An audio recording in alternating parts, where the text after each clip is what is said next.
Revolver Rita movie రివ్యూతో మీ ముందుకు వచ్చేసా.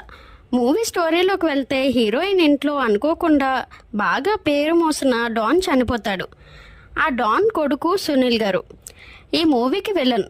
అసలు హీరోయిన్ ఫ్యామిలీ ఈ డాన్స్ నుండి ఎలా తప్పించుకుంటుంది అనేదే మూవీలో ప్లస్ ఏంటంటే కీర్తి సురేష్ గారి పర్ఫార్మెన్స్. తన సెంట్రలైజ్డ్ యాక్టింగ్తో అందరినీ మెప్పిస్తుంది. రాధికా గారి అప్లిఫ్టింగ్ స్టోరీ స్కిల్స్, కామెడీ ఈ మూవీకి ప్లస్ పాయింట్స్. మూవీలో మైనస్ ఏంటంటే ఎప్పుడో చూసిన స్టోరీలాగే అనిపించడం, ట్విస్ట్లు కూడా ముందే గెస్ చేసేలా ఉంటాయి.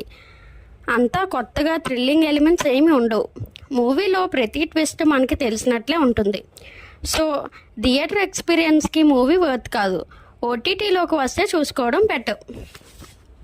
ఇలాంటి జెన్యూన్ రివ్యూస్ అప్డేట్స్ కోసం ఐషూ వరల్డ్ ఫ్రమ్ వైజాగ్ని సబ్స్క్రైబ్ చేసుకొని ఐషూ వరల్డ్కి ఫ్యామిలీ అయిపోండి. Always Aishu's family will be in Aishu's heart. Thank you. Bye.